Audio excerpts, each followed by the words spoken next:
Hello friends, मैं Asif Ansari touch education में आपका वेलकम है। आज हम लोग क्लास 10 कोऑर्डिनेट ज्योमेट्री मतलब नियामक ज्यामिति का एक सूत्र त्रिभुज एबीसी का क्षेत्रफल को प्रूव करेंगे। त्रिभुज एबीसी का क्षेत्रफल बराबर होता है त्रिभुज एबीसी का क्षेत्रफल बराबर क्या फॉर्मूला आता है 1/2 into x1 y2 minus y3 plus x2 y3 minus y1 plus x3 y1 minus y2। तो आज हम लोग टच एजुकेशन को लाइक करें, सब्सक्राइब करें और ज्यादा से ज्यादा शेयर करें। तो सबसे पहले हम लोग एक ग्राफ ड्रॉ करेंगे। ये है y एक्सिस और ये है x एक्सिस। इसी पर 3 पॉइंट्स लेना है और उसी 3 पॉइंट्स को मिलाकर ट्राइंगल मतलब त्रिभुज बनाना है। तो वो 3 पॉइंट्स लिए हम A और एक B और एक C। इस 3 पॉइंट्स का जो है कोऑर्डिनेट दिया हुआ है। 3 पॉइंट्स यानी A B C का कोऑर्डिनेट पहले से दिया हुआ है। A का कोऑर्डिनेट आप देख रहे हैं x1, y1, B का कोऑर्डिनेट है x2, y2 और C का कोऑर्डिनेट है x3, y3। यानी कि तीनों का नियामक दिया हुआ है। तो फिर आपको त्रिभुज एबीसी का क्षेत्रफल प्रूव करना है।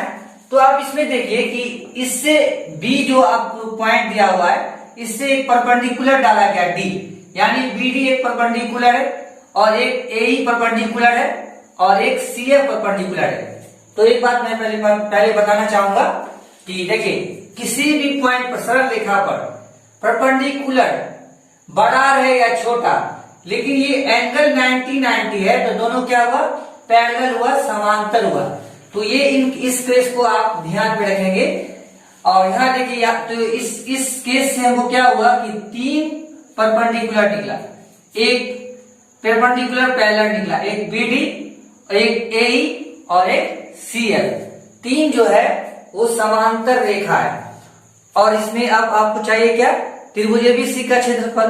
तो आप यहाँ देखिए कि इस फिगर में सबसे पहला जो है और एक चीज देखिए, समलंब चतुर्भुज जो होता है वो समलंब चतुर्भुज का क्षेत्रफल का क्या फॉर्मूला होता है 1/2 गुने समांतर भुजाओं का योग। तो इसमें समांतर भुजा तो 3 है, एक है बीडी, दूसरा है ए और तीसरा है सीएफ, यानी समांतर भुजाओं का योग। तो आप ये देखिए बीडी और ए अब एक दूसरे का क्या है, समांतर है। तो ये एक समलंब चतुर्भुज होगा। समलंब चतुर्भुज का नाम क्या होगा, ए बी डी ई। ये एक समलंब चतुर्भुज हुआ। तो इस पार्ट का क्षेत्रफल, फिर इस पार्ट, तो ये भी एक क्योंकि समांतर है, देखिए इसमें ए ई और सी एफ दोनों क्या है, समांतर है। तो ये भी एक समलंब चतुर्भुज हुआ ए सी एफ ई।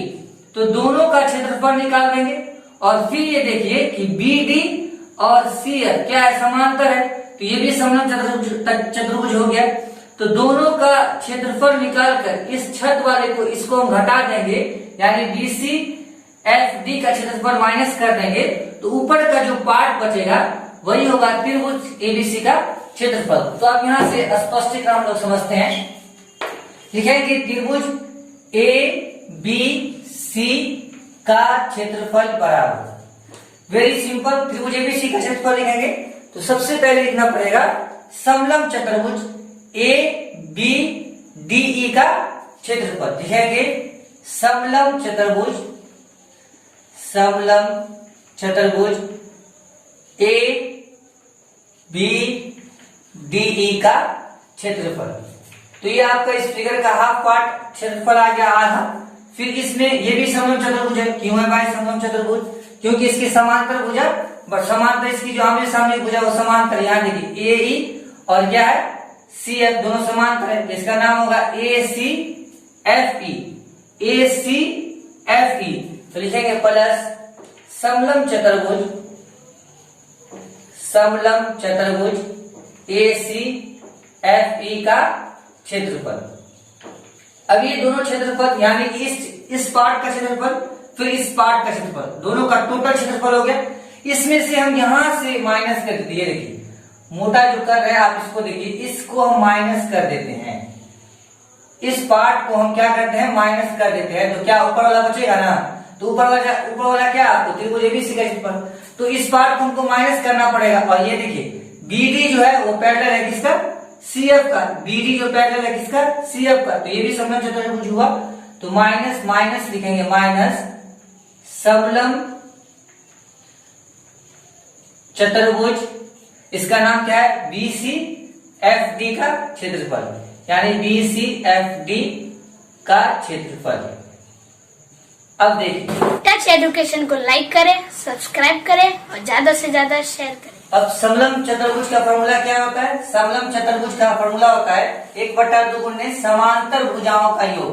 इसका हो जाएगा 1/2 गुणे समांतर भुजा किसका, एबी और डीई का। तो समांतर भुजा इसका क्या है, बीडी और ए, तो दोनों को जोड़ देंगे तो ये हो जाएगा बीडी प्लस एई, और गुणे हो जाए समांतर भुजाओं का योग गुणे ऊंचाई। तो ऊंचाई क्या होगा इसका, तो क्योंकि इस पर लंब डाला गया है तो ये हो जाएगा ऊंचाई डीई। अब ये देखिए चीज मिसाल के तौर पर ये समलम चतुर्भुज है, तो समलम चतुर्भुज के आमने सामने का भुजा ही समांतर होता है, तो जिस पर ये लंब डाला जाता है ये ऊंचाई होता है। तो इसीलिए यहाँ ऊंचाई हो जाएगा डी, क्योंकि ये जो समांतर चतुर्भुज जो खींचा गया है समांतर भुजा वो किस पर है, डी पर। ये लंब क्या हो गया इसका, डी। अब फिर 1/2 गुणे समांतर भुजाओं का योग किसका, एसीएफई का, एसीएफई।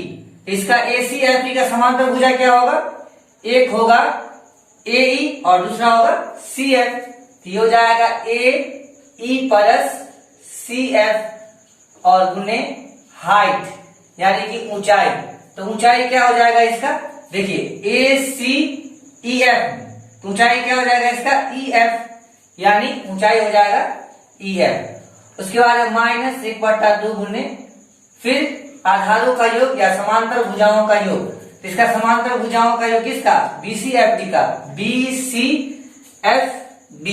तो इसका क्या हो गया समांतर भुजा, यानी एक हो गया बीडी और दूसरा हो गया सीएफ। तो ये हो जाएगा बीडी प्लस सीएफ और गुणे ऊंचाई। इसका ऊंचाई क्या हो जाएगा, देखिए बीसीडीएफ। तो ऊंचाई टोटल होगा डीएफ, तो यहां लिखेंगे डीएफ।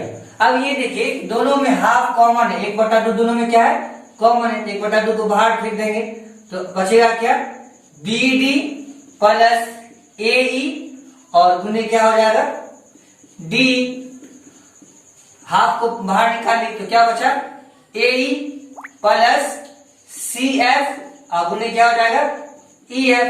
हाफ बाहर फेंक दिए तो क्या हो जाएगा माइनस बीडी प्लस सीएफ और गुणे क्या हो जाएगा डीएफ।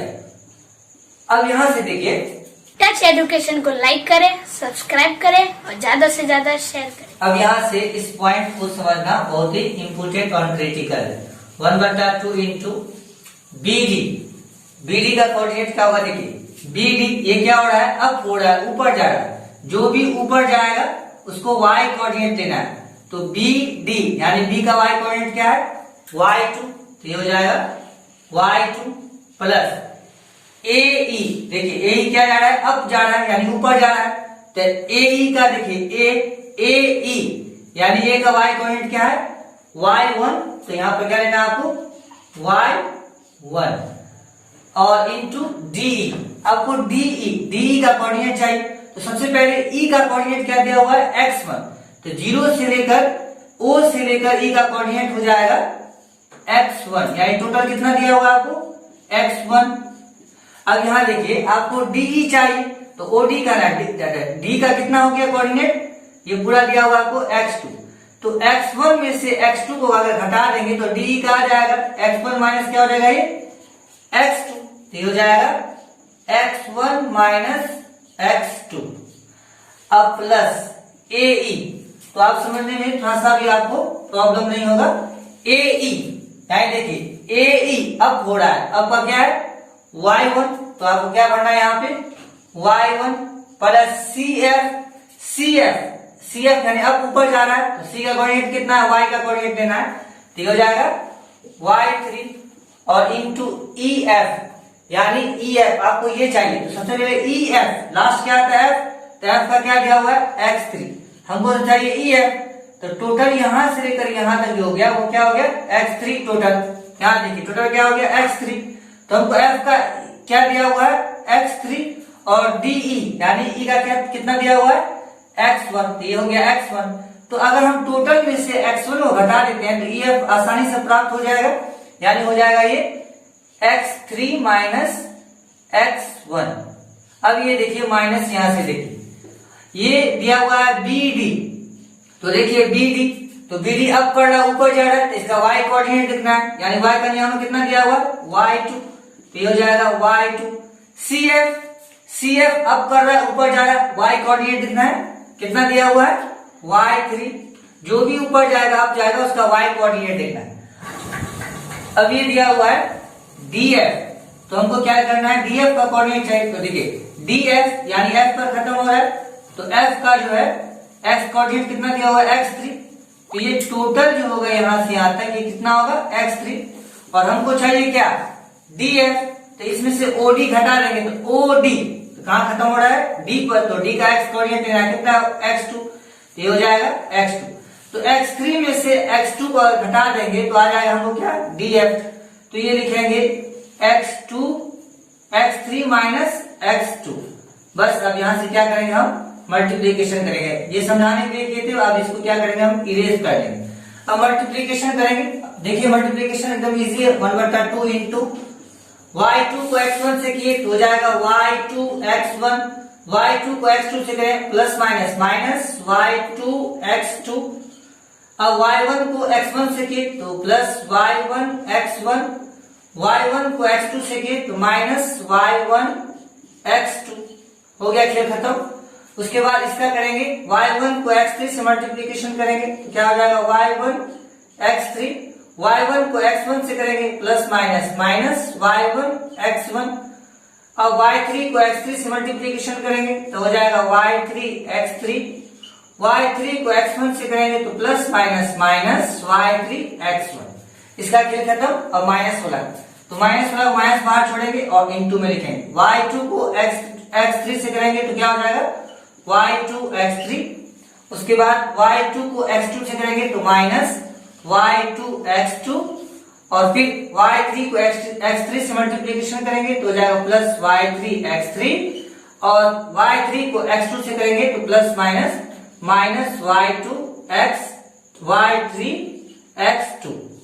ध्यान से मल्टीप्लीकेशन करेंगे, थोड़ा भी इधर होगा तो फिर आपको आंसर थोड़ा सा मिस्टेक हो जाएगा, ये हो जाएगा 1/2 into y2 x1 minus y2 x2 plus y1 x1 minus y1 x2 plus y1 x3 minus y1 x1 plus y3 x3 minus y3 x1। अब माइनस से मल्टीप्लीकेशन करेंगे तो जो प्लस रहेगा वो हो जाएगा माइनस, और जो माइनस रहेगा वो हो जाएगा प्लस, तो ये प्लस में दिया हुआ है तो ये क्या हो जाएगा माइनस y2 x3, ये माइनस में दिया हुआ तो हो जाएगा प्लस y2 x2, ये प्लस में दिया हुआ है तो ये हो जाएगा माइनस y3 x3, और ये माइनस में दिया हो जाएगा तो प्लस हो जाएगा y3 x3। अब हम इसको क्या करेंगे, जो प्लस में और माइनस में सेम मिलेगा उसको हम काटेंगे। अब यहाँ देखिए प्लस में है y3 x3 और माइनस में होगा y3 x3 है, देखिए ये देखिए माइनस में है और ये प्लस में है, तो दोनों क्या हो गया कट गया। टच एजुकेशन को लाइक करें, सब्सक्राइब करें और ज्यादा से ज्यादा शेयर करें। y2 x2 माइनस में है और y2 x2 प्लस में है, तो दोनों क्या हो जाएगा कट जाएगा। y1 x1 प्लस में है और y1 x1 माइनस में है, तो दोनों क्या हो जाएगा कट जाएगा। अब हमको प्रूफ में क्या लाना है, पहले x1 लाना है, तो पहले x1 वाला को खोजकर आप लिखिए x1 वाला को, तो यहाँ देखिए x1 है y2 x1, और फिर x1 वाला एक यहाँ है y2 x1, और एक x1 वाला कहाँ है ये यहाँ माइनस y3 x1, तो दोनों को एक साथ कर लेना आपको, तो ये हो जाएगा कितना y2 x1, और उधर से लाएंगे तो ये हो जाएगा माइनस y3 x1, हो गया। उसके बाद हो जाएगा प्लस, अब x2 वाला खोजिए, x2 वाला को पहले प्लस वाला खोजिए, तो माइनस वाला x2 वाला है प्लस वाला खोजिए, तो प्लस वाला x2 वाला यहाँ देखिए y3 प्लस x2, तो ये हो जाएगा y3 plus y3 x2 minus y1 x2 हो गया। उसके बाद ये देखिए आप x3 वाला खोजना है, पहले प्लस वाला को, तो ये है y1 x3 और फिर x3 वाला कितना है, यहां देखिए ये है y2 x3। बस आप इसमें से सभी में से आपको कॉमन कर लेना। टच एजुकेशन को लाइक करें, सब्सक्राइब करें और ज्यादा से ज्यादा शेयर करें। बस आप हम लोग को लास्ट स्टेज में आ गए। ये हो जाएगा y1/2 इंटू, दोनों में x1 कॉमन है तो x1 को कॉमन करना है, ये हो जाएगा y2 माइनस y3। अब इस दोनों में क्या है, x2 कॉमन है तो x2 को कॉमन करना है, तो क्या बचेगा y3 माइनस y1। अब इस दोनों में x3 कॉमन है तो x3 को क्या करना है, कॉमन लेना है, तो क्या बचेगा y1 माइनस y2। देखिए ये प्रूफ हो गया।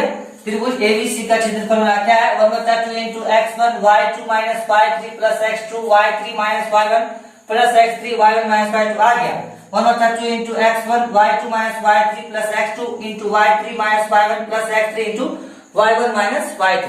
से इसी प्रकार आप इसको 2 बार और 3 बार अच्छा से आप बना लेंगे तो आप भी आसानी से इसको बना सकते हैं। अगर वीडियो अच्छा लगा तो वीडियो को लाइक कीजिए और हमारे चैनल को ज्यादा से ज्यादा स्टूडेंट तक